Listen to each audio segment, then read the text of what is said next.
Mr. Jenkins, we're waiting for the sign from the technical staff to go live. That sounds good. And I see you muted me. I assume you're controlling the mute from your side, which is fine. Yes, sir. Thank you.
Eviniz yanan zaman onun nə qədər böyük olması, divarlardakı boyanın rəngi və ya mətbəxin çox kiçik olması sizi narahat etməyəcək.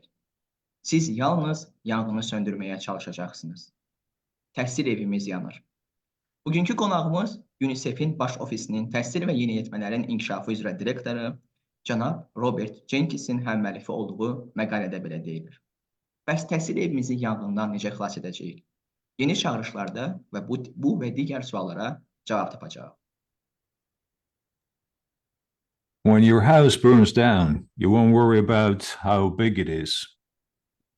And you don't worry about the color of the paint on the walls or how small the kitchen is. You'll only try to put out the fire. Our house of education is on fire. This is what our guest today says in an article co-authored by Robert Jenkins, Director of Education and Adolescent Development at UNICEF headquarters. But how we will save our educational house from fire? We will find answers to these and other questions in new challenges. Cənab Cenkins, Yeni çağırışlar proqramında sizi görmək böyük şərəfdir. Dəvətimizi qəbul etdiyiniz üçün sizə dərin minnətdarlığımızı bildiririk. Mr. Jenkins, this is a high privilege for us to host you at New Challenges. Thank you for accepting the invitation. Thank you very much for having me. Mən təşəkkür ederim ki, dəvət etmisiniz. Cənab Cenkins, deyirlər ki, insanın ana vətəni onun uşaqlığıdır. Sizin bugünkü Robert Jenkins olmağınızda ana vətəninizin, yəni uşaqlığınızın nə kimi rol olub? O vaxtdan bugünə özünüzlə hansı dəyərlərə daşımısınız? Mr. Jenkins, they say that a man's motherland is his childhood. So what was the role of your motherland, that is your childhood, in making you Robert Jenkins you are today? What values have you carried out with yourself since then? Well, I very much appreciate the question.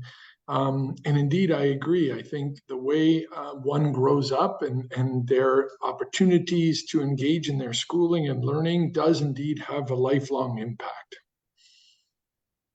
Mən suala görə təşəkkür edirəm sizə, Cəfər bəy.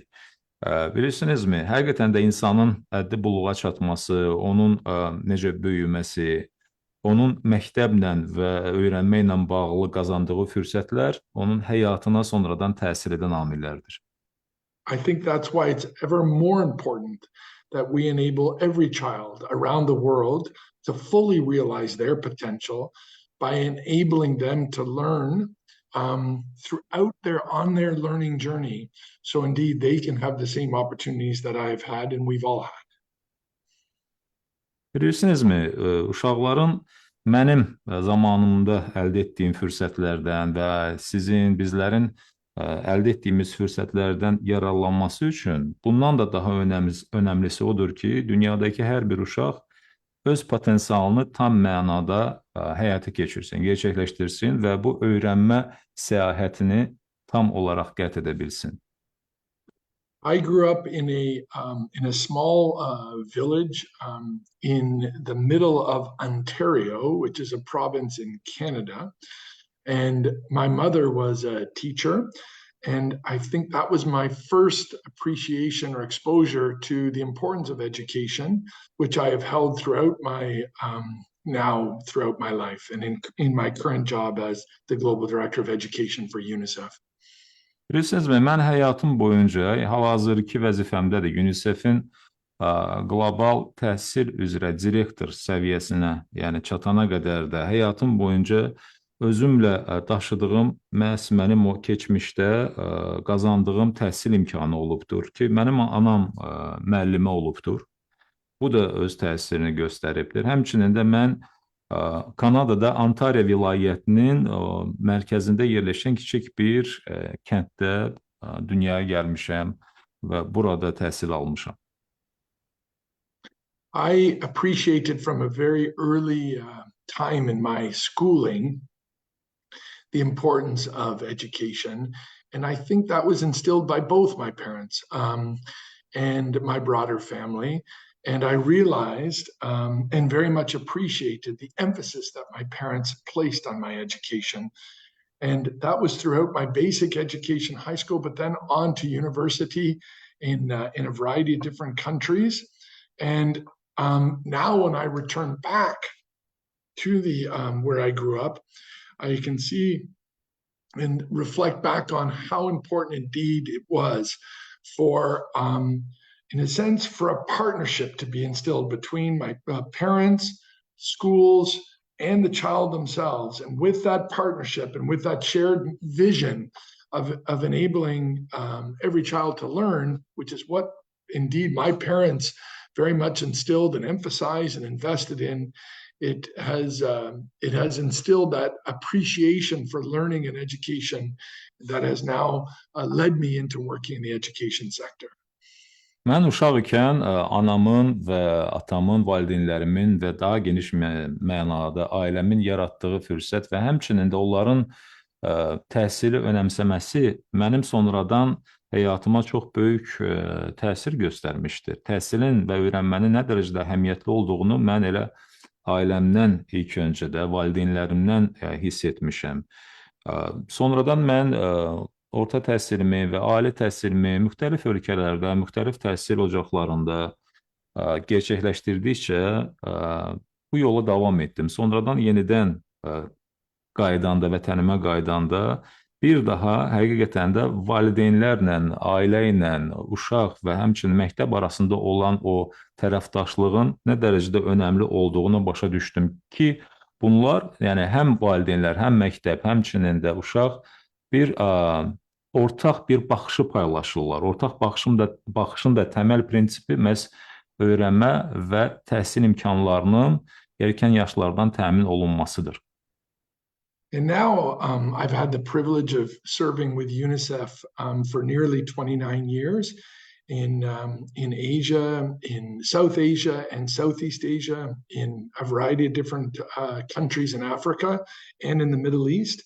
And I have witnessed now also professionally in these different jobs and in these different countries, the importance of enabling every child to learn to their full potential. And I have had the privilege of seeing the impact of quality education on these children, but I've also seen the opposite, the impact of when children are denied this opportunity and the lifelong implications that have on themselves, but also their families, their communities, and their countries. So I have seen both the positive and indeed the challenging situation that children face in terms of the opportunities they have to learn.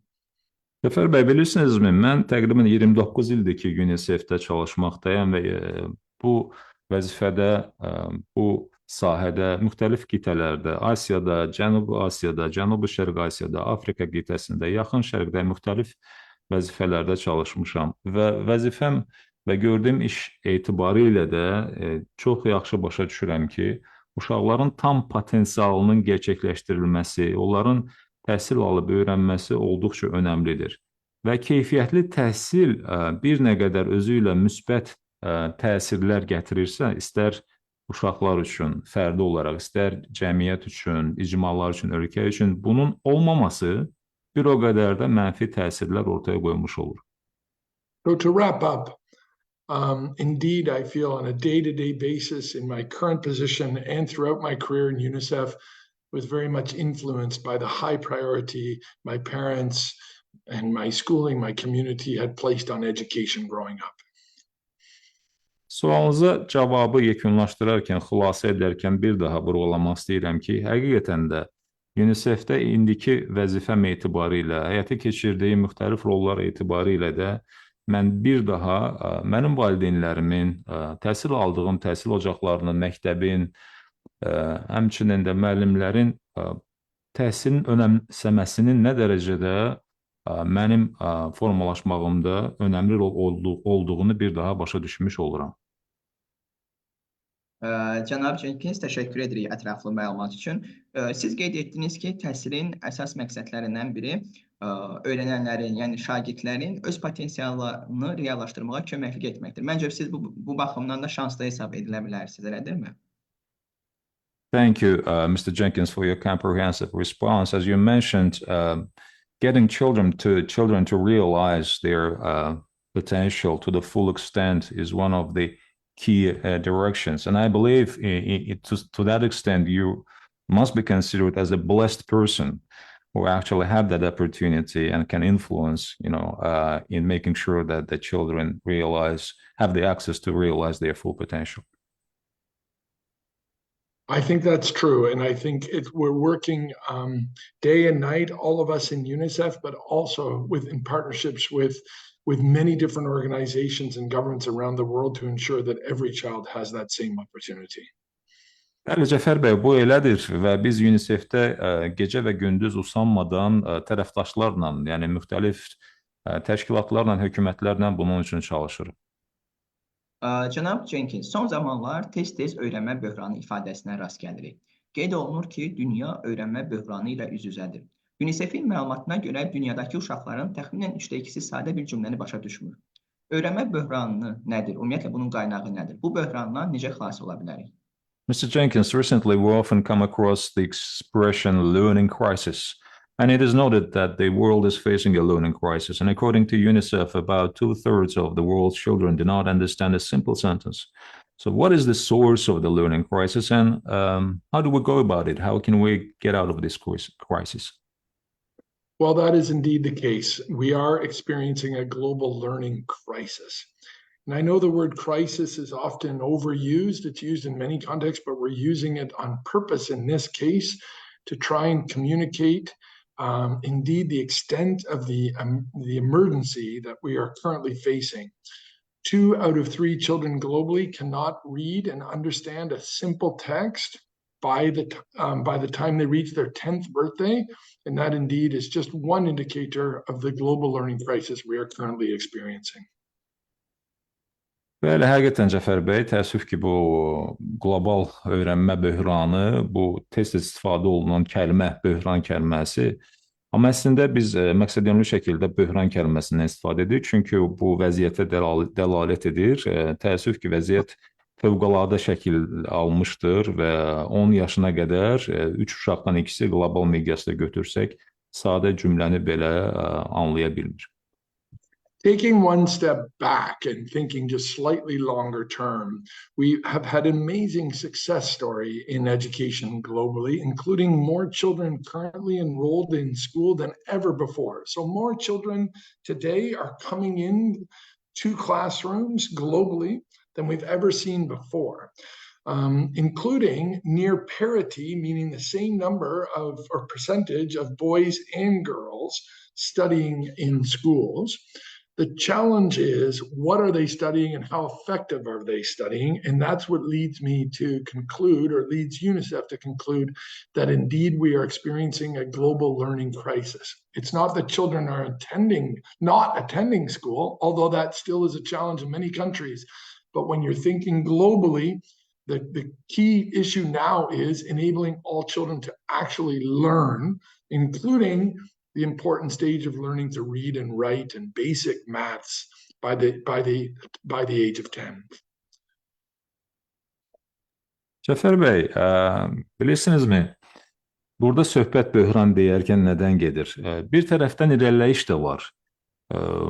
bizim hal-hazırdakı vəziyyət əvvəllər rastlanmadığı bir vəziyyətdir. Yəni uşaqların məktəbə çıxışı getdikcə çoxalır. Yəni getdikcə daha çox sayda uşaqlar məktəbə gedib təhsil ala bilirlər. Digər tərəfdən daha bir müsbət amil qızlarla oğlanlar arasında, yəni məktəbdə təhsil alan qızlarla və oğlanlar arasında artıq o mənfi fərqin aradan götürülməsi, paritetin, bərabərliyin təmin olunmasıdır. Amma söhbət burada tək davamiyyətdən getmir. Halbuki bəzi ölkələrdə davamiyyətlə də bağlı problem var, amma burada keyfiyyətli təhsildən gedir. Yəni nə dərəcədə biz həmin o qızlara və oğlanlara keyfiyyətli təhsil imkanı ilə təmin edirik. Söhbət təhsilin keyfiyyətindən gedir, nəinki kəmiyyətindən gedir.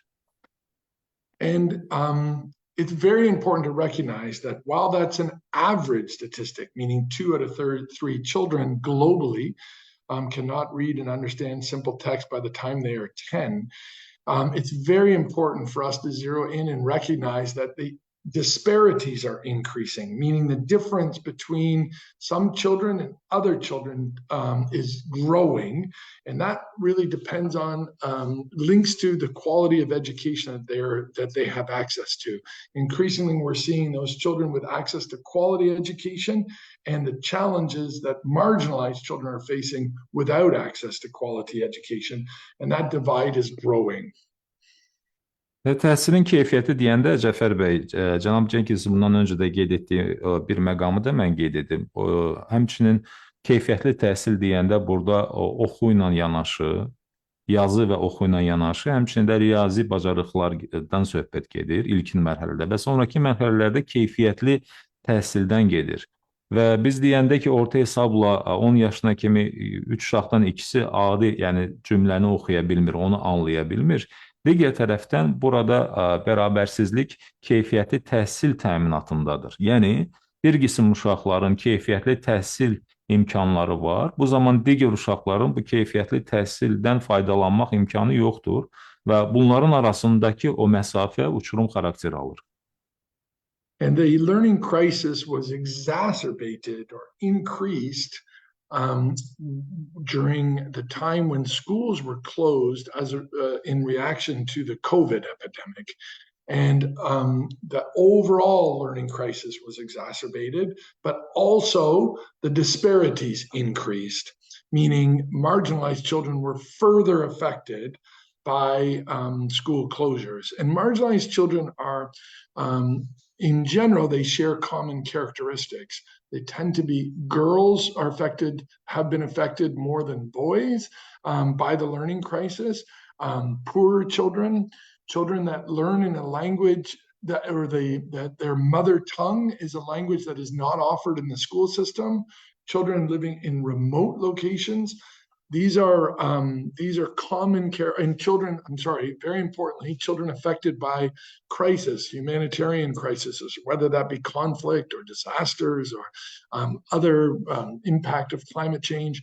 These are children that these characteristics are increasingly being marginalized, and we're increasingly affected by we're disproportionately affected by the school closures as a result of COVID. Cəfər bəy, bir şey də qeyd edim ki, öyrənmə və təhsil böhranı ilə bağlı digər amillər bu böhranı daha da şiddətli etmişdir. Onların arasında xüsusilə məktəblərin bağlanması ilə nəticələnən COVID-19 alovlanması, COVID-19 pandemiyasını da qeyd edə bilərəm. Bu kimi böhranlar təbii ki, öyrənmə böhranını daha da kəskinləşdirirlər və bərabərsizliyi daha da genişləndirmiş olurlar. Amma tək COVID-19-dan söhbət getmir. Ümumiyyətlə, təcrid olunmuş, yəni daha aciz vəziyyətdə olan uşaqların mövcudluğu, həmçinin də nəticə etibarilə onların müxtəlif kənar təsirlərdən daha da əziyyət çəkməsinə gətirib çıxarır. Misal üçün, qızlar biz bilirik ki, oğlanlardan daha çox böhranlardan əziyyət çəkirlər təhsildə və yaxud da ki, yoxsul ailələrdən olan uşaqlar, ana dil amili nəzərə alaraq və yaxud da ki, ucqar yerlərdə yaşayan uşaqlar və humanitar böhranlardan, yəni istər antropogen amillər olsun, istər təbii fəlakətlər olsun, böhranlar olsun, müharibələr olsun, bunlar uşaqlara xüsusilə ciddi təsir edir. And this learning crisis, by affecting marginalized children more, it also is a major driver for intergenerational poverty and inequality. What I mean by intergenerational poverty, meaning those children that are not offered a high quality education and therefore cannot move forward and reach their full potential, neither then can their children or their children's children, or et cetera, And so by being marginalized in my own education, then I do not reach my full potential, neither then do my children as I grow up as an adult, and it then results in a vicious cycle of poverty that we trap people in. Cəfər bəy, bilirsinizmi, bunun bir digər bəlası nədir? İş ondadır ki, xüsusilə bu keyfiyyətli təhsilə çıxışı olmayan, təcrid olunmuş uşaqlar. Bunlar keyfiyyətli təhsil almayanda, onların sonradan növbəti nəsillərə, öz övladlarına ötürəcəyi bir miras da olmur. Yəni, onların övladları da, növbəti nəsillər də bundan əziyyət çəkirlər və nəticədə bu mənfi miras, belə deyək, yəni keyfiyyətli təhsilin olmaması bir qapalı tələ kimi, yəni çıxış yolu olmayan qapalı bir dövrə kimi, bir tələ kimi nəsildən nəsilə ötürülür. And I know we're going to speak more about the solutions or what can be done, but let me just summarize as we transition to other questions. To address the learning crisis or to tackle it, UNICEF has worked very, very closely with other partners at the global level and at country level to develop what's called the RAPID framework, R-A-P-I-D. And what that stands for are 5 basic things that can be done by governments and by partners to tackle the learning crisis. And it starts with R for reach. Reach every child and retain them in school. It's very important to proactively reach every child and bridge them back into school for those who are not attending and enable them to attend. 2, assess. A for assess learning levels. We need to understand, and governments need to understand, teachers and schools, what are students actually learning? What are their learning levels? So assessing learning levels. 3, prioritizing teaching the fundamentals. Often curriculums are too comprehensive. Very, very important to focus curriculums to the fundamentals. 4th, increase catch-up learning programs for those children that have fallen behind. Provide them support directly. And 5th, provide overall psychosocial support and well-being support that goes beyond learning, leveraging the school to be a safe place, a place where children feel protected and their comprehensive psychosocial and emotional and mental health needs are met. Cəfər bəy, bilirsinizmi?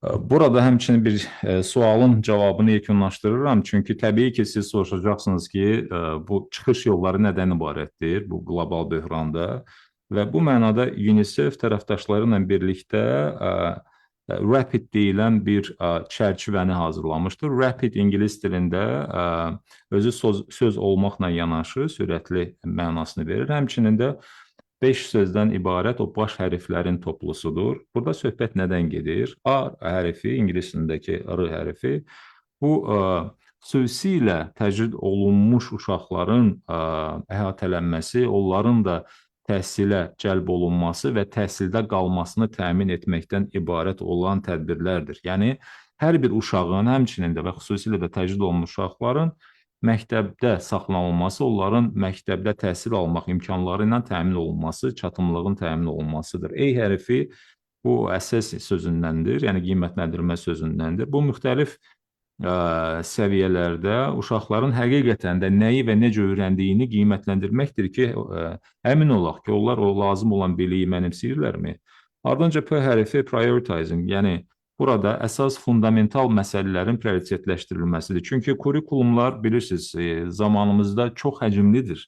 Bəzən bu kurikulum okeanında, dənizində fundamental olan məsələlər yuyulub gedə də bilər. Ona görə onları da prioritetləşdirmək, önəmsəmək önəmlidir. Ardınca I hərfi, bu increase catch-up, yəni geridə qalanların ya o tələbələr ki, geridə qalırlar və yaxud da ki, onların çıxışları məhduddur təhsil sisteminə, onların bu təhsil sisteminə inteqrasiyasını sürətləndirmək və nəhayət sonuncu, ümumiyyətlə sonuncu olmayan bu təhlükəsiz bir mühitdə inkişafın təmin olunmasıdır. Yəni burada tələbələrin psixososial imkanlarının artırılması, burada psixoloji sağlamlığın təmin olunması kimi əsas bünövrə məsələlərdir.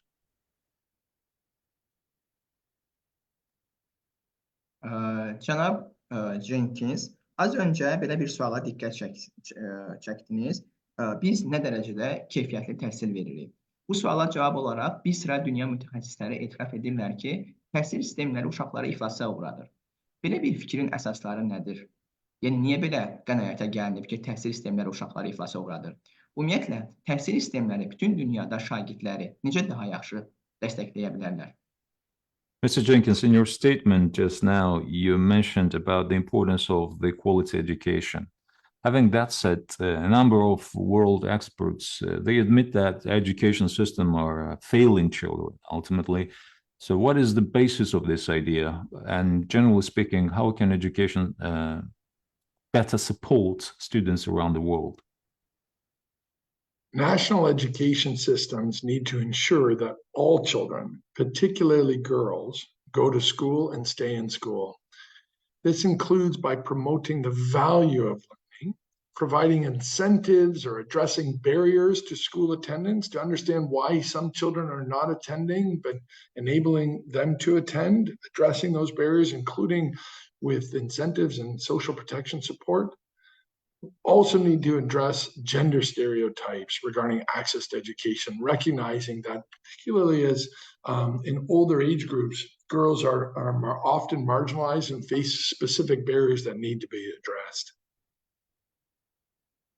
Cəfər bəy, sualınıza cavab olaraq bilirsinizmi, xüsusilə milli təhsil sistemləri qeyd etməliyəm ki, onlar bütün uşaqların məktəbə getməsini və təhsildən kənar qalmamasını, təhsildə qalmalarına şərait yaratmalıdırlar. Buna əmin olmalılar və xüsusilə qızlar. Çünki biz görürük ki, qızlar çox zaman təhsildən kənar qalırlar və əgər uşaqlar və yaxud da ki, qızlar təhsildən kənar qalırlarsa, bunun köklü səbəblərini araşdırıb müəyyən etmək lazımdır və bu mənada bütün dəstəyi, psixososial dəstəyi də əsirgəməmək lazımdır, təmin etmək lazımdır. Çünki etiraf edər ki, cəmiyyətdə gender stereotipləri də vardır və bəzən bu gender stereotiplərinə görə də qızlar təhsildən kənar qalırlar. We also, in UNICEF, we promote the quality of education that is appropriate for each child within the school. And so back to this important point of understanding the barriers that girls face in attending, we also understand that girls, and the data is very clear, girls face barriers within schools. And one issue is the importance of promoting girls' engagement in STEM, meaning science, technology, engineering, and math. And it's important that education systems address barriers to enable girls to pursue studying in STEM, but also future careers in STEM. Cəfər bəy, həmçinin də biz UNICEF olaraq çalışırıq ki, keyfiyyətli təhsil məsələlərini və prinsiplərini hər yerdə təşviq və təbliğ edək bütün uşaqlar üçün və həmçinin də məktəb daxilində. Çünki ölkə səviyyəsindəki tədbirlərlə yanaşı, həmçinin də məktəb daxilində də keyfiyyətli təhsilin təmin olunması, təbliğ və təşviq olunması önəmlidir. Bu mənada maneələrin aradan qaldırılması da çox vacibdir. Qızlarla bağlı mən qeyd etmək istərdim ki, biz UNICEF olaraq çalışırıq ki, qızların STEM daxilində, STEM bilirsiniz, bu ingilis dilində Science, Technology, Engineering, Math'dir, yəni elm, texnologiya, mühəndislik və riyaziyyatdır. Bax, bu fənlər daxilində də, bu istiqamətdə də qızların iştirakını təmin edək. Let me also raise a very important issue, which is children need to start school, which is often called school ready. It means that as they enter their first day of their first classroom when 5 or 6 years old, they need to be ready for school. And the best way to enable a child to be ready for school is to enable them to have access to early childhood education, meaning when they're 3 or 4 years old, 1 year of pre-primary education is the greatest investment actually in terms of return on investment in education, is to ensure younger children have access to 1 year of pre-primary education. That enables them to start school ready. Həmçinin də Cəfər bəy, çox vacibdir ki, uşaqlar təhsilə başlayarkən, məktəbə gedərkən belə bir anlayış var ki, uşağın məktəbə hazırlıqlığı, yəni uşaq təhsilə, uşaq məktəbə hazırdırmı? Əslində uşağın məktəbə o 5-6 yaşında hazır olması üçün çox vacibdir ki, elə erkən yaşlarından, yəni 3-4 yaşından o artıq məktəbə hazırlaşmağa başlasın. Yəni burada edilən yatırımların, onların rentabelliyi çox yüksəkdir. Yəni 3-4 yaşında uşağa qoyulan sərmayə, ayrılan resurslar, yaradılan şərait sonradan çox böyük bəhrə verir və çox vacibdir ki, ən azından ibtidai təhsildən 1 il öncə uşaqların belə hazırlıq imkanları olsun. By enabling children to be school ready, by enabling access to early childhood education for 1 year, that puts them on a positive trajectory throughout their learning journey. By starting strong, you have a greater chance to continue strong and be successful throughout your entire schooling. And that's particularly the case back to economically disadvantaged or poor children and families and other marginalized groups. They benefit disproportionately positively from enabling access to early childhood education. So this is also a very concrete way of addressing the issue of growing disparities that I referred to before. Bundan öncə qeyd etdiyim artan bərabərsizliklə bağlı çox vacib həll yollarından biri nədir? Vacib yollardan biri odur ki, təhsil üçün, bütün uşaqlar üçün və xüsusilə təcrid olunmuş və iqtisadi cəhətdən imkansız ailələrin və imkanı zəif olan ailələrin uşaqları üçün bu münbit şəraitin yaradılması ki, paritet qorunsun. Çünki nəticə etibarilə biz iqtisadi təsirdən danışırıq. Yəni, bunların bir vətəndaş kimi sonradan bütöv formalaşması üçün xüsusilə təcrid olunmuş, yoxsul, az imkanlı, aciz, belə deyək ki, ailələrdən orada mövcud olan o disproporsional imkanları aradan qaldırmaq lazımdır ki, onlar da prosesdən kənar qalmasın. Education systems should also meet children where they are in their learning. Every child is on a unique learning journey, and it's critical that education systems meet every child where they are at the time where they're there and the level of learning. This is also particularly important for children with disabilities. Education systems must provide inclusive and supportive environments for children with disabilities to access learning and enable them to also realize their full potential, including mainstreaming children with disabilities in preschools and throughout formal school. Həmçinin Cəfər bəy, çox vacibdir ki, təhsil sistemi uşaqlar üçün onların təhsil səyahətində, yəni öyrənmə yolunda daim onların yanında olsun.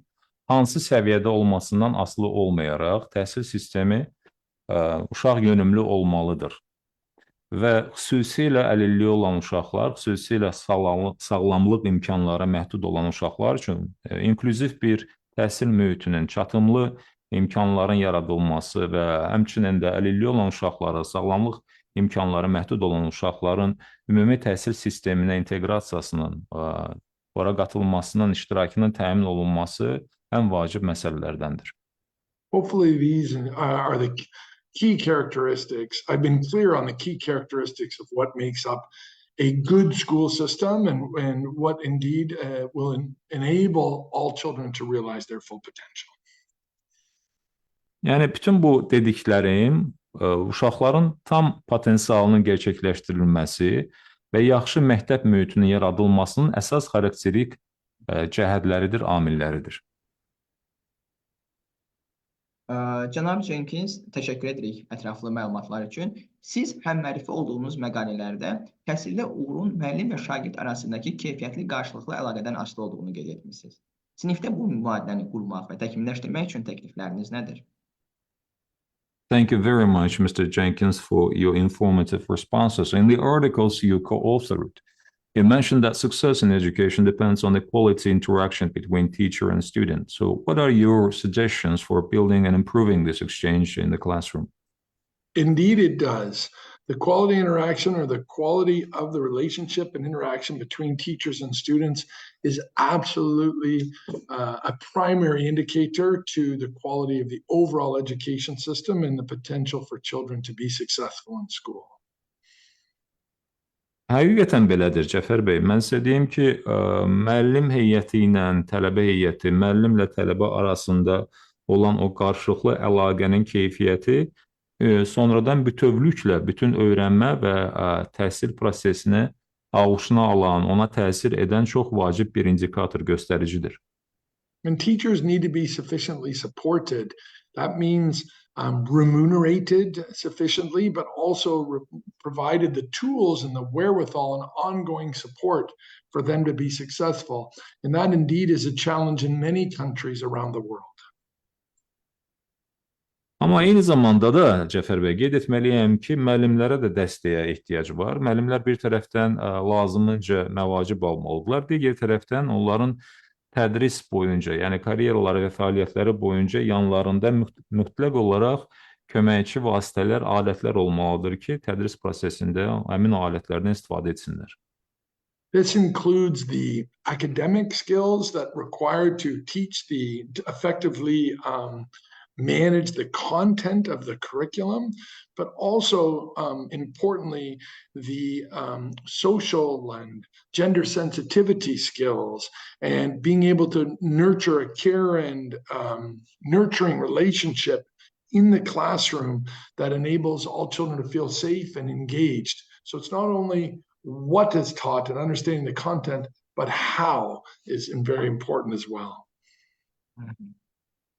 Cəfər bəy, bilirsinizmi, həmçinin də digər tərəfdən müəllimlərin akademik bacarıqları da, yəni effektiv, təsirli tədris etmə bacarıqları da olmalıdır. Digər tərəfdən onlar kurikulumun məzmununu da idarə etməyə bacarmalıdırlar.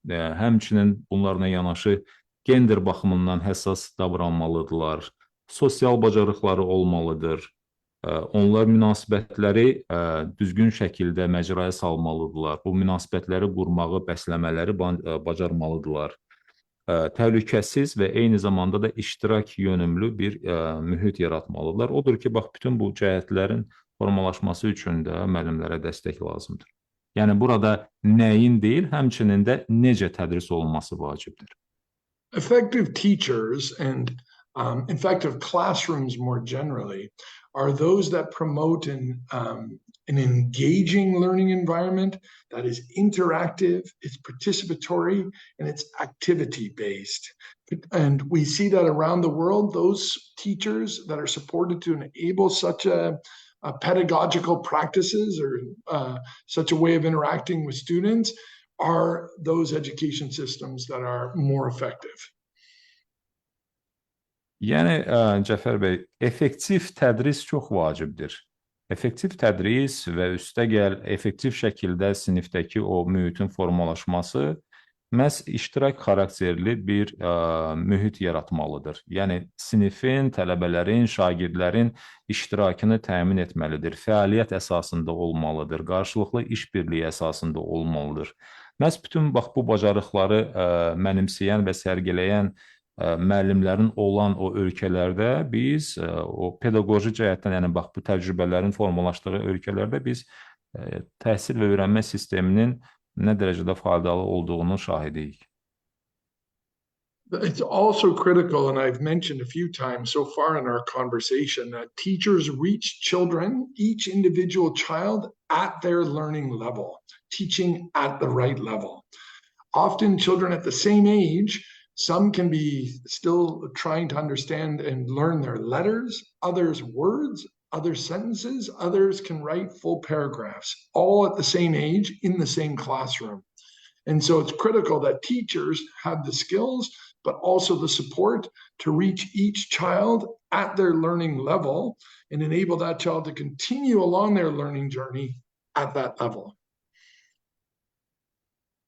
Həmçinin də söhbətimiz əsnasında mən dəfələrlə bu məqamı vurğuladım ki, çox vacibdir ki, uşaqların təhsil prosesi boyunca onlar özlərini tək hiss etməsinlər, daim onların yanında, təhsil sistemi onların yanında olsun və müəllimlər də daim uşaqların yanında olsun. Çünki bilirsinizmi, uşaqların öyrənmə səviyyəsi, öyrənmə tərzi, onların imkanları və bacarıqları fərqlənir. Bəzən görürsən ki, bir uşaq hərflərlə çətinlik çəkir.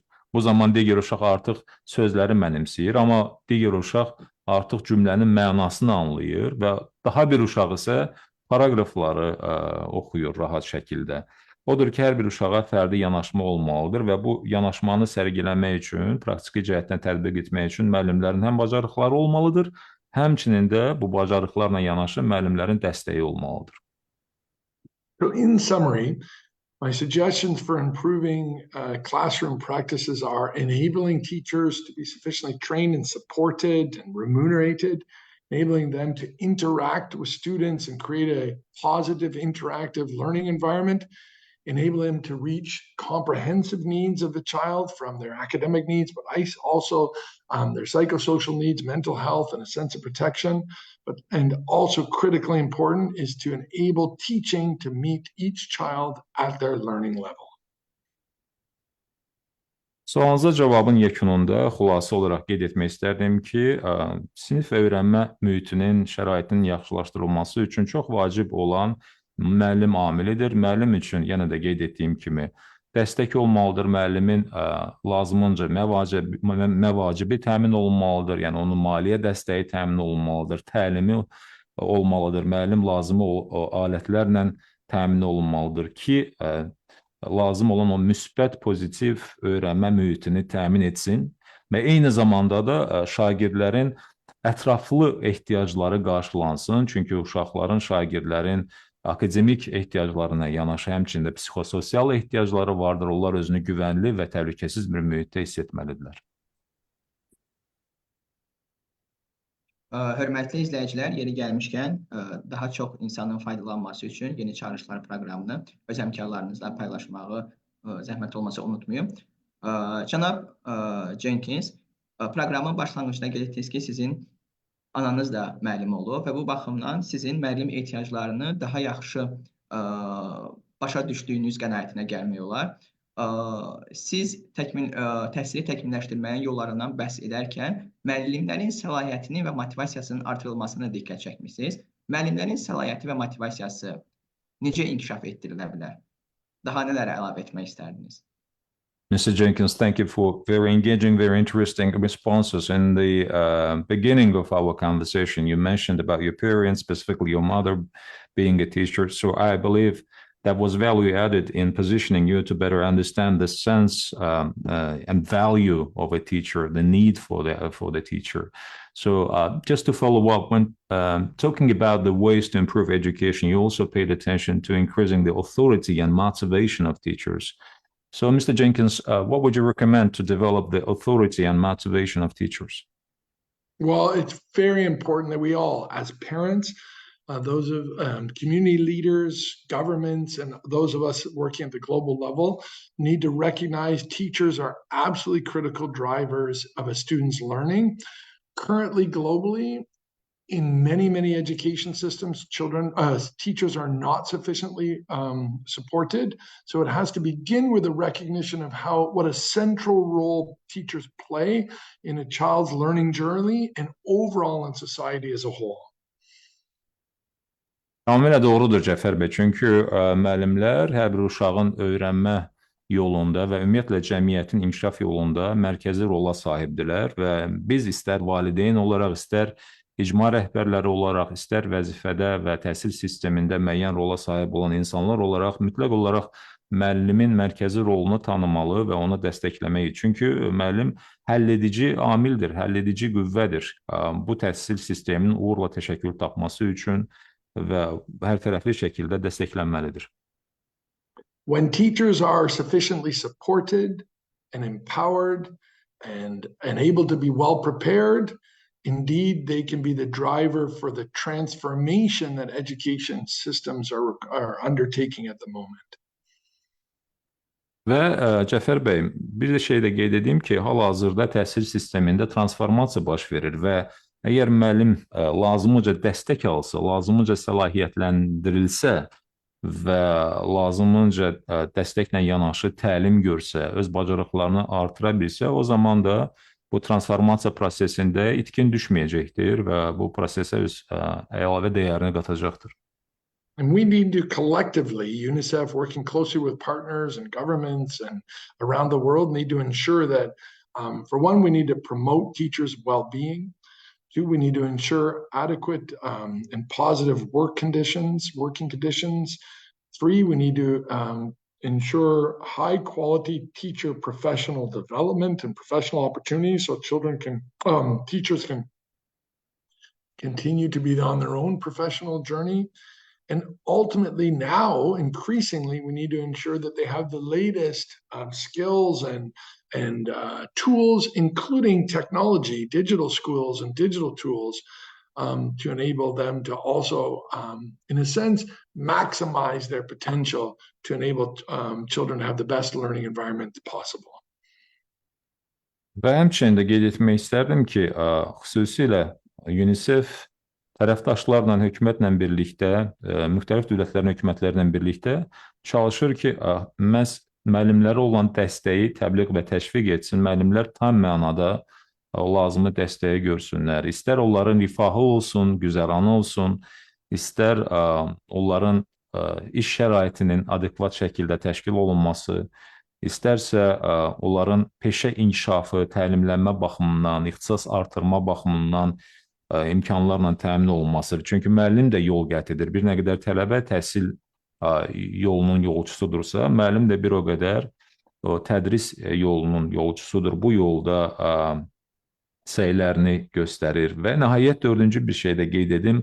Bu da son xüsusilə baş verən dəyişikliklər, rəqəmsal sahədə baş verən texnoloji dəyişiklikləri nəzərə alaraq müəllim bu texnoloji imkanlardan, rəqəmsal alətlərdən də istifadə etməlidir ki, onun yaratdığı müsbət təsir maksimum olsun. Cənab Cenkins, siz lazımınca səlahiyyət ifadəsini işlətdiniz. Biraz buna aydınlıq gətirə bilərikmi?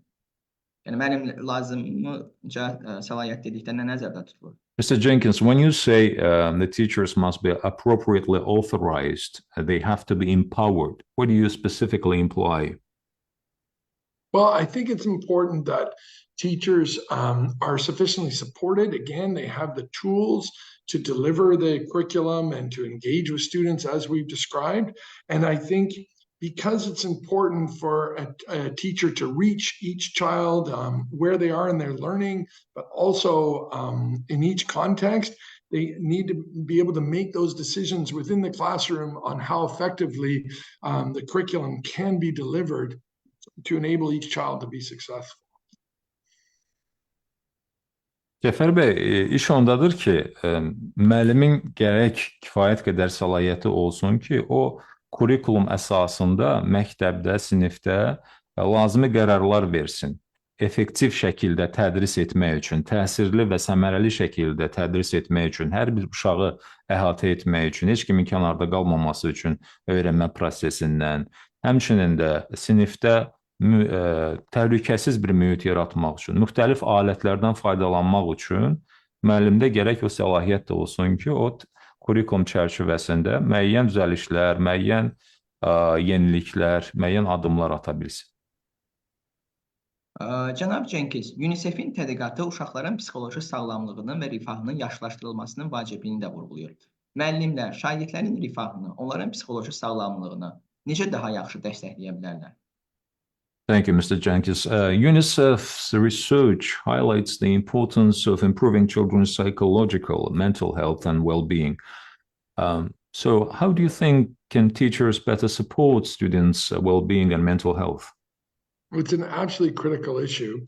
And that was one of the things I think that we all meaning parents, community leaders, school administrators around the world recognize the importance that schools play in a child's psychological health and well-being when schools were closed in response to COVID-19. Not only did it have an impact on children's learning, but we saw also, and a lot of data is clearly evidence of the impact school closures have on children's not only learning, but also on their psychological health and well-being. So with this appreciation, increasingly we need to invest in ensuring that schools also not only promote learning, but promote positive psychological health and well-being. Qeyd etdiyiniz məsələ, Cəfər bəy, çox kritik əhəmiyyətə sahibdir. Bu, mən deyərdim ki, həll edici məsələlərdən biridir. COVID-19 pandemiyası zamanı, məktəblərin bağlanması zamanı biz bu pandemiyanın tək öyrənmə nəticələrinə, öyrənmə səviyyəsinə necə mənfi təsir etdiyinin şahidi olub qalmadıq. Bununla yanaşı biz bunun məhz psixososial təsirinin də şahidi olduq uşaqlar üzərində COVID-19-un məktəblərin bağlanmasının. Odur ki, burada öyrənmə prosesi ilə yanaşı bu kimi məsələlər, bu kimi böhranlar, həmçinin də şagirdlərin psixi sağlamlığının, psixososial sağlamlığının, onların rifahına da təsirinin şahidi olmuş oluruq. Bu, olduqca önəmli amildir, bunu nəzərə almaq lazımdır. And we see that the importance of school-based mental health and support services for children and adolescents. We see around the world how it helps them, it protects them from harmful effects of crisis and adversity, but also boosts their resilience and also improves their learning.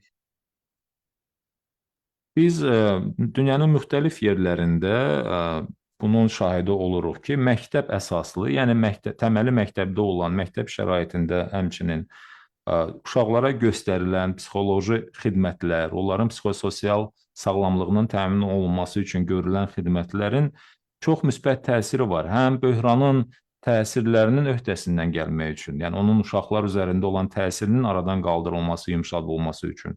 Həmçinin də ümumiyyətlə onların davamiyyətinin və öyrənmə göstəricilərinin artırılması üçün. And linked to this is the fact that far too many girls and boys around the world continue to experience violence in and around schools. And UNICEF continues to promote and support the integration of child safeguarding mechanisms and capacities into the education system and process. And that includes a recognition that teachers and school management play a very unique role in preventing, but also identifying and responding to all forms of violence that children face. Tüm bunlarla yanaşı həmçinin Cəfər bəy, biz nəyin şahidi oluruq? Çox sayda məktəbli olanlar və qızlar məktəbin daxilində və məktəb hüdudlarından kənarda da şiddətlə üzləşirlər və biz UNICEF olaraq çalışırıq elə edək ki, uşaqların müdafiəsi mexanizmləri, o uşaqların qorunması üçün olan mexanizmlər təhsil sisteminə tam mənada inteqrasiya olunsun və burada istər müəllim heyəti olsun, istər həmçinin də təhsil sahəsində çalışanlar və təhsil inzibatçıları olsun, onlar bütün bu prosesdə bu zorakılığın, bu şiddətin önlənməsində, yəni onun profilaktikasında, həmçinin də onun aradan qaldırılmasında da iştirak etsinlər, lazımi tədbirlər görsünlər.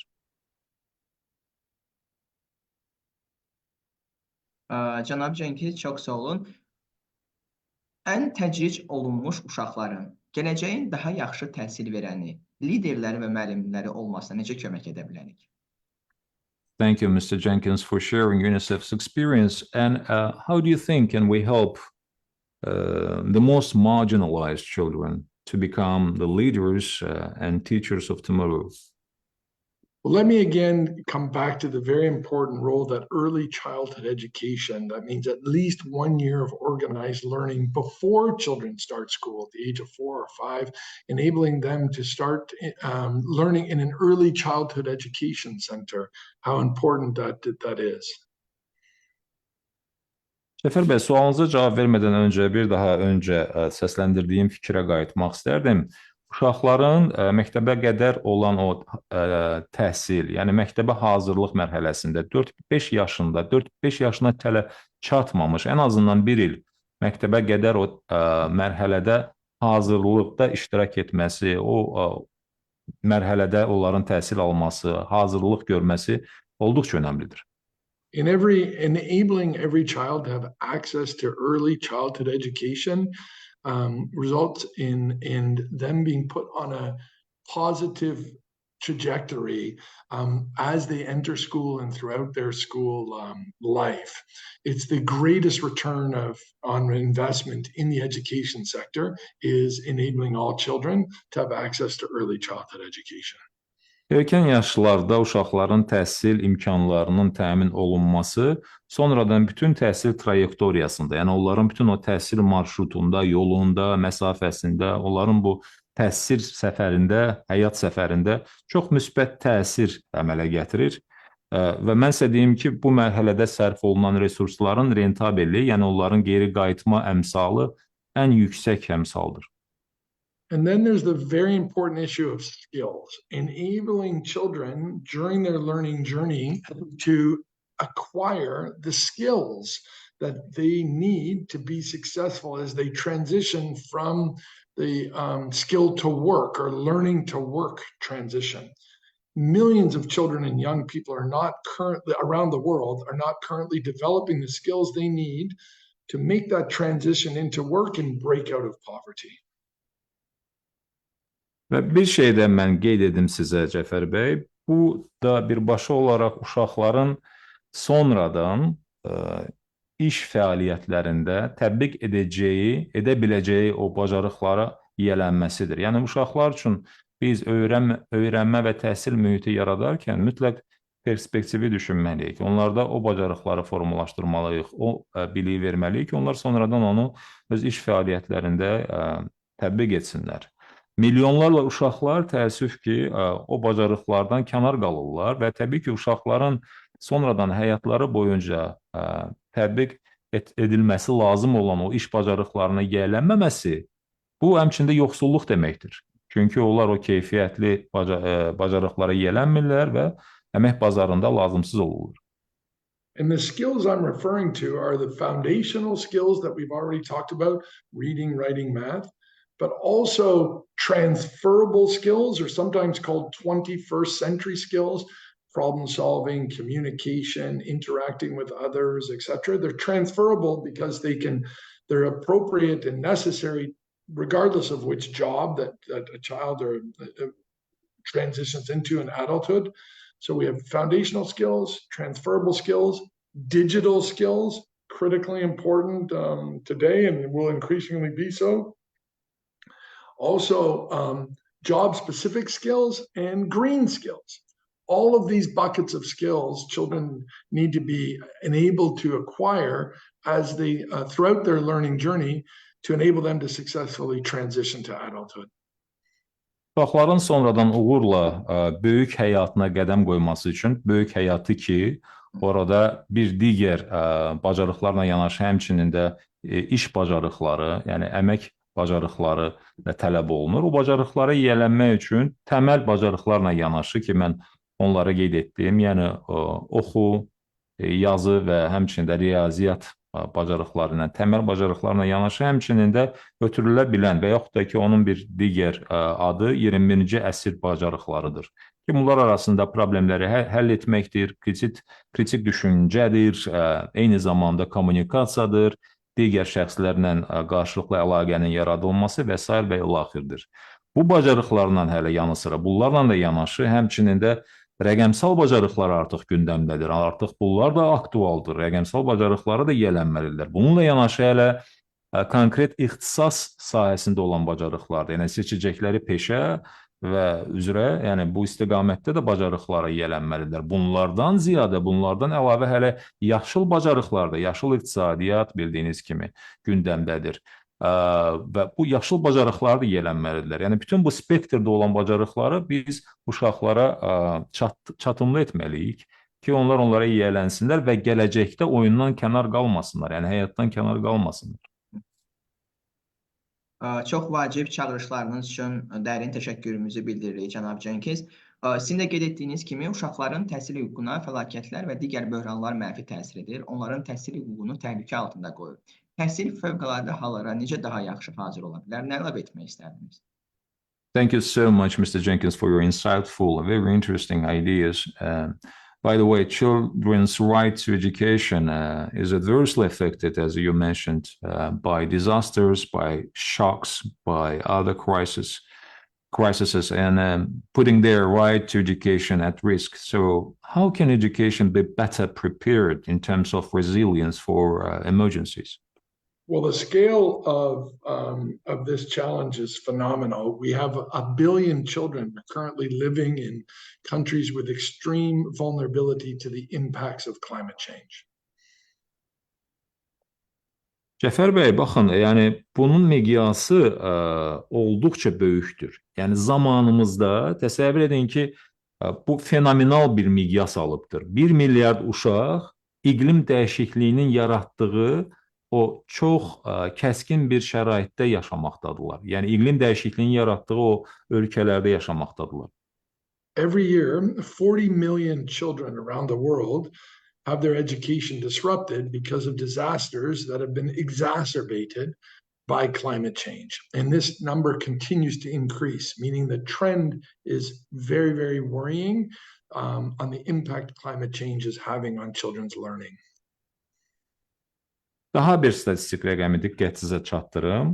Müxtəlif səpkili təbii fəlakətlər nəticəsində hər il 40 milyon uşağın təhsili yarımçıq qalır. Və bu tendensiya, bu təmayül iqlim dəyişikliyi hadisələrinə görə, yəni iqlim dəyişikliyi nəticəsində yaranan təbii fəlakət hadisələrinin artması səbəbindən bu proses daha da şiddətlənir. Yəni daha da çox sayda ölkələr bunun təsirinə məruz qalır və daha da çox uşağın təhsili yarımçıq qalır.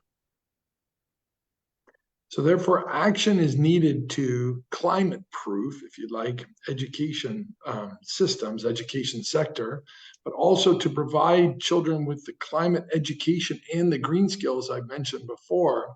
These are critical elements as we continue in the world to adapt and prepare for the effects of climate change.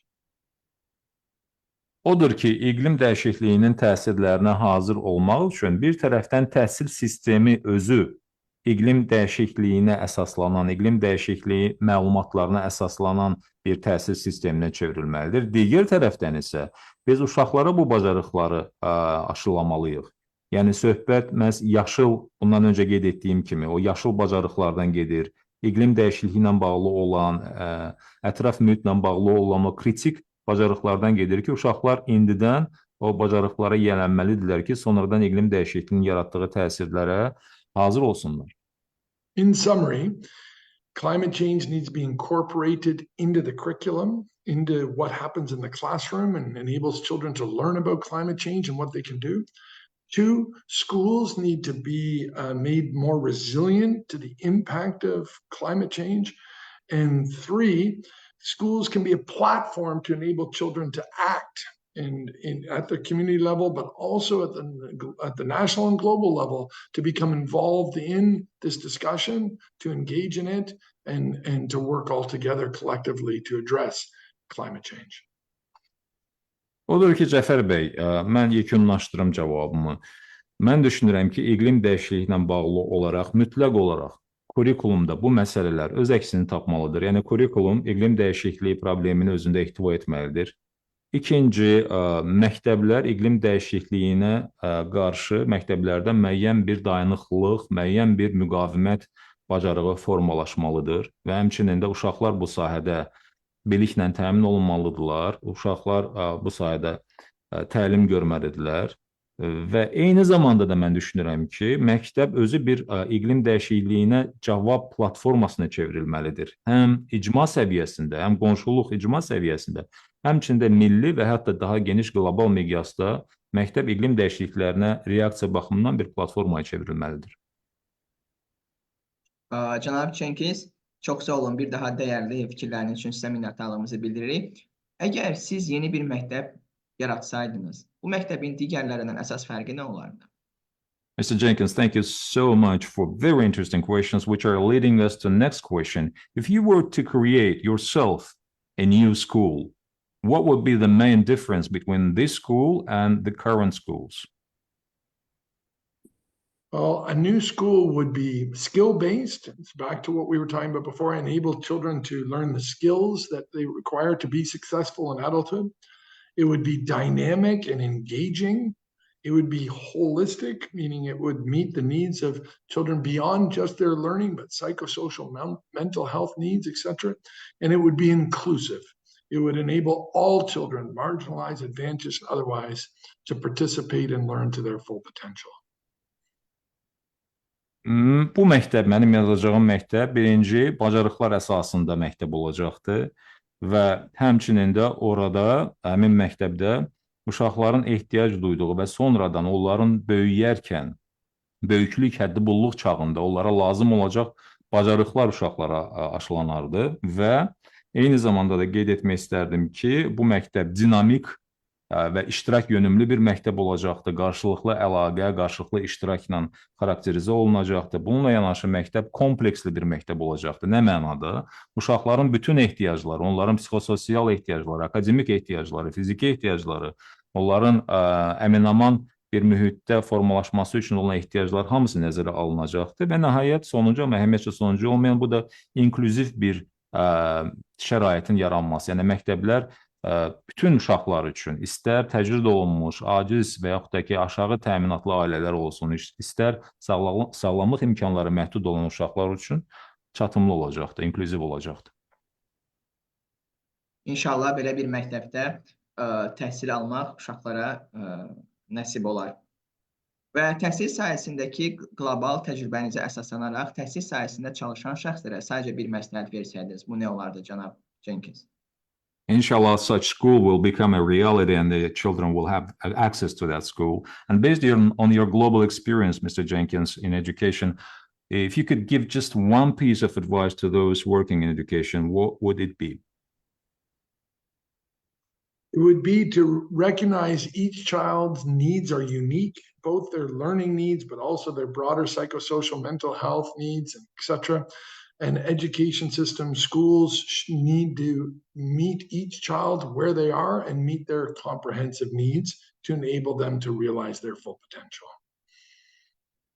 Mən belə deyərdim, Cəfər bəy, ilk öncə hər bir uşağın bənzərsiz olduğunu nəzərə almaq, bu tövsiyə, həmçinin də onların öyrənmə, akademik ehtiyaclarına yanaşı, onların psixososial ehtiyaclarını da, yəni onların rifahı üçün olan, lazım olan ehtiyacları da nəzərə almaq və uşaqlar olan yerdə olmaq, yəni hər bir uşağın yanında olmaq, onların ehtiyaclarına, onların öyrənmə səviyyəsinə, bacarıqlarına görə və bu sistemin mümkün qədər ətraflı olması vacibdir. Cənab Cenkins, proqramımızın yekun sualını, ənənəvi sualını səsləndirmədən öncə bir məsələyə aydınlıq gətirmənizi xahiş edəcəm. Çünki bugünkü proqramımızda tez istifadə edilən ifadələrdən biri də keyfiyyətli təhsil sözü oldu və keyfiyyətli təhsil dedikdə sizcə ortaq qənaət nə olmalıdır? Mr. Jenkins, before I switch to very last but not least questions, traditional questions of our program, I would like to bring clarity over one expression that you often use in your statements, that is quality education. So what do you specifically imply the quality education? What does it comprise when we say quality education? Quality education means every child acquires the skills that would enable them to realize their full potential across the full range of skills, but also their holistic needs, including mental health, psychosocial support, etc. That's a quality education. Cəfər bəy, mən deyəndə ki, keyfiyyət, təhsildə keyfiyyət və yaxud da ki, keyfiyyətli təhsil, burada söhbət hər bir uşağın bütün potensialının gerçəkləşdirilməsidir. İstər təməl, istər əlavə lazım olan o sadaladığım o bacarıqlar, o 4 qrup sadalanmışdım. O bacarıqların təmin olunmasıdır və bu zaman bütün uşaqların ehtiyaclarının nəzərə alınması. Bax, əgər elə bir mühit, elə bir təhsil mühiti formalaşırsa, bu keyfiyyətli təhsildir. Cənab Cenkins, təhsildəki yeni çağırışları 8 güşəli ulduza bənzətsək, Bu çağırışlar nələrdən ibarət olar sizcə? Thank you, Mr. Jenkins. If you compare the new challenges in education to an 8-pointed star, what will those challenges be? So 8 challenges under the overall to ensure every child learns and reaches the most, and including the most marginalized and vulnerable children with learning opportunities. So that's the number one key. Every child around the world must have access to quality learning, including the most marginalized children. That are, again, those are the children that tend to be girls at older ages, need extra support, and we need to bridge back and enable them to learn to their full potential. Also, children learning in hard to reach areas, children affected by conflict and natural disasters, children, the poor children. These are children that we need to focus on. So with that overall goal, let me summarize the 8 points. Gəlin mən belə deyim, mən bu 8 deyəcəyim amili və yaxud da ki 8 sadalayacağım o məsələni bir çətir altında toplamaq istərdim. Və bu çətir nədir? Çətir odur ki, bütün uşaqların keyfiyyətli təhsilə çıxışı olmalıdır. Bütün uşaqların, bunların arasında təcrid olunmuş uşaqlar, aciz durumda olan, vəziyyətdə olan uşaqlar, həmçinin də gəlir səviyyəsi aşağı ailələrdən olan uşaqlardır və xüsusilə qızlardır, ucqar yerlərdə yaşayan uşaqlardır, münaqişələrdən əziyyət çəkən uşaqlar, iqlim dəyişikliyindən və təbii fəlakətlərdən əziyyət çəkən uşaqlar, bütün bax bu uşaqlar daxil olmaqla, bütün uşaqların keyfiyyətli təhsilə çıxışı olmaq şərti ilə mən o 8-i sadalayıram. So first, early childhood education, as I mentioned before. We need to ensure that every child is ready to start school at the time that first grade begins. And school ready means you've had access to early childhood education for at least 1 year. That's the greatest investment in, highest return on investment in education, enabling every child to have access to early childhood education. Birincisi, hər bir uşağın məktəbə hazırlıq mərhələdə, yəni İbtidai səviyyədən ən azı 1 il öncə məktəbə hazırlıq görməsidir ki, qeyd etdiyim kimi, bu rentabeli, yəni hər bir investisiyaya görə, sərf olunan vəsaitə görə verimliliyi yüksək olan bir investisiyadır, sərmayədir ki, o mütləq olaraq öz müsbət təsirini göstərir. Bu bir. Number 2, foundational learning. Every child, a challenge for us is for every child to acquire the foundational skills, reading, writing, and basic numeracy by the age of 10.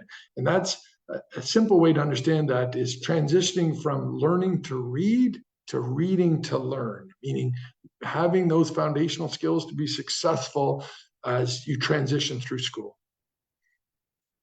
Ardınca ikinci məsələ, Cəfər bəy, bu təməl öyrənmə məsələsidir. Yəni burada söhbət oxu, yazı və riyazi biliklərdən gedir 10 yaşına kimi. Amma əgər burada əvvəl əsas vurğu edilirdi oxunu mənimsəmək üçün öyrənməyə, indi artıq biz öyrənmək üçün, inkişaf etmək üçün oxuyuruq. Yəni uşaqlara bunu aşılamalıyıq ki, əsas təməl bacarıqlarda formalaşmalıdır. Bu ikinci məsələ. Number 3, adolescent skills. So when a child later on as their learning journey in secondary education, 16, 17, 18, adolescents are to enable them to successfully transition to adulthood, they need to acquire the full range of skills we've talked about in order for them to successfully transition from skills to work. Üçüncü məsələ, yeniyetmələrin sahiblənməsi üçün, yəni onların mənimsəməsi üçün olan bacarıqların təmin olunması ki, bu yeniyetmələr sonradan artıq həddi buluğa çatanda onların o böyük həyatında o bacarıqları tətbiq edə bilsinlər. Yəni aktual olan bacarıqlara onlara çatımlı etmək və bu imkanların onlar üçün qazandırılması vacibdir. Bu üçüncü. Fourth, recognizing the increasing numbers and children affected in times of crisis, climate change, conflict, other crises around the world, we need to ensure that children continue to learn even in times of crisis. That's a fourth key point on the star. Ulduzun dördüncü güşəsi Cəfər bəy odur ki, artan iqlim dəyişikliyinin təsiri fonunda Həmçinin artan böhranların və müxtəlif hadisələrin fonunda uşaqların yenə də öyrənməyə, yenə də təhsilə davam etməsi çox vacibdir ki, uşaqlarda o öyrənmə bacarıqları formalaşsın və onlar iqlim dəyişikliyi və digər böhran şəraitlərində belə öyrənməyə davam etsinlər. Bu 4. Fifth, as has come up a lot during this conversation, we need to tackle the inequalities or growing marginalization that's happening around the world, with some children being left behind and other more advantaged moving forward. That requires a focus on the gender barriers that girls experience in particular, and boys differently in schooling, but also looking at other forms of inequalities in each country and address those. 5-ci güşə, söhbətimizin əsnasında dəfələrlə vurğuladığım məsələ, bu da bərabərsizliyin aradan qaldırılması, yəni xüsusilə təcrid olunmuş uşaqların, kənarda qalan uşaqların prosesə cəlb olunması, həmçinin də gender maneələrin, gender bariyerlərinin aradan qaldırılması, qızlar üçün də təhsildən faydalanmaq üçün bütün imkanların yaradılması və təmin olunmasıdır. Sixth, climate change education. So recognizing again what we've just been discussing on the importance of climate change, addressing climate change, we need to empower every child with the education skills and also opportunities to become champions for the planet and to contribute to the green transition. Həmçinin 6-cı ulduzun güşəsi, bu da iqlim dəyişikliyi ilə bağlı olan təhsil prosesləridir. Biz uşaqlara o bacarıqları çatdırmalıyıq, onları o bacarıqlarla, o səriştələrlə təmin etməliyik ki, onlar iqlim dəyişikliyi sahəsində savadlansınlar və sonradan iqlim dəyişikliyinin hətta çempionları olsunlar. Burada o katalizator rolunu oynasınlar. Seventh, digital learning. How do we enable every child to benefit from this digital transformation that's going on around the world? And how do we better harness the potential of digital learning to transform education for the benefit of all children?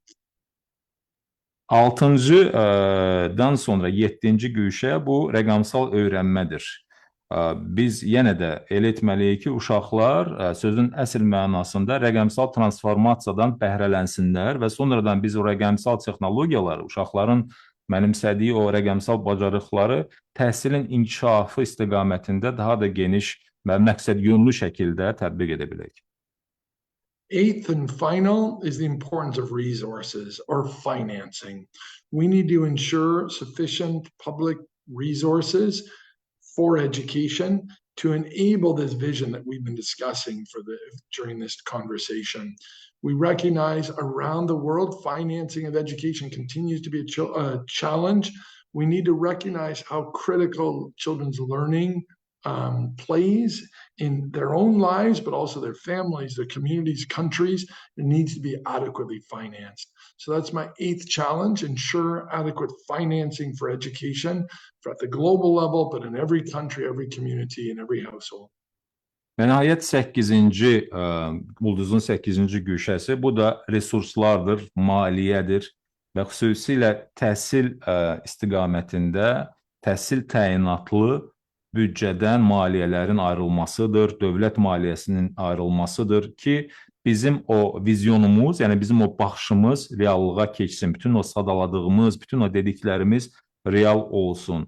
Bu mənada demək istərdim ki, təhsilin maliyyələşdirilməsi hələ də bir çağırış olaraq qalır dünyada və biz bu baxımdan uşaqlara vəsaitlərin sərf olunmasını və xüsusilə qeyd etdiyim kimi erkən uşaqlıq dövründə, uşaqların erkən yaşlarda təhsil aldığı dövrdə bu vəsaitlərin yatırılması, resursların ayrılmasının nə dərəcədə önəmli olduğunu daha da qabarıq şəkildə çatdırmalıyıq.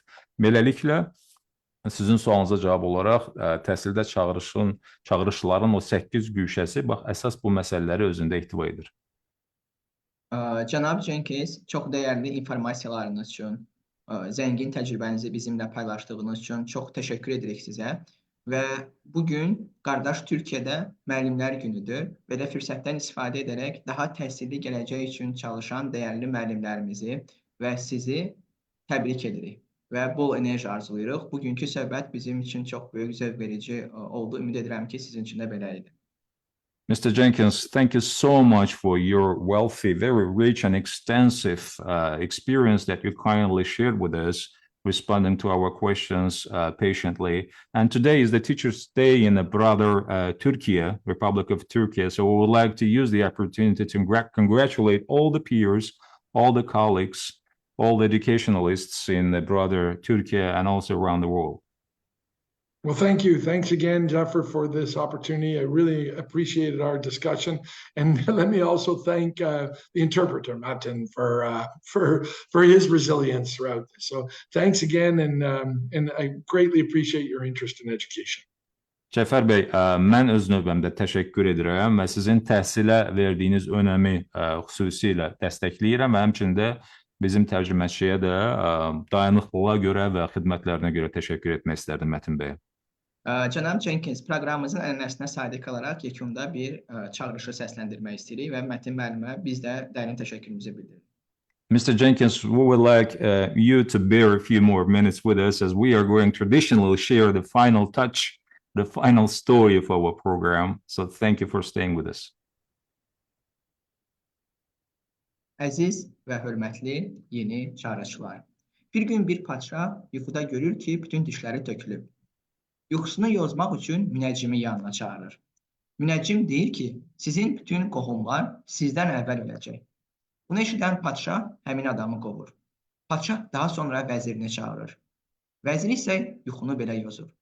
Siz bütün qohumlarınızdan daha çox yaşayacaqsınız. Bunu eşidən padşah rahatlıq tapır. Halbuki əslində ikisi də eyni fikri deyil, sadəcə başqa tərzdə. Əziz yeni çağırışlar, bəlkə əsas çağırışlardan biri sözlərimizin necə təsir yaradacağını, qarşı tərəfin hansı formada qavrayacağını düşünmək, effektiv kommunikasiyaya diqqəti artırmaqdır. Növbəti yeni çağırışlarda görüşənədək. Well, one day a king dreams, he sees the dream and he sees that all his teeth have fallen out. He calls an astrologer to interpret his dream. And the astrologer says that all your relatives will die before you die. Hearing this, the king boots that man out. And the king then calls his vizier, and the vizier interprets the dream as follows. He says, you will live longer than all your relatives. Hearing this, the king is relieved. And however, in fact, both of them, they were saying the same thing, but just in a different way. Dear new challengers, perhaps I believe one of the main challenges is to consider how our words will create an impact, how we will be perceived, and how to focus more on the effective communication. Thank you. See you in Azerbaijan. Thank you. Bye-bye. Thank you, Mr. Jenkins. Bye-bye.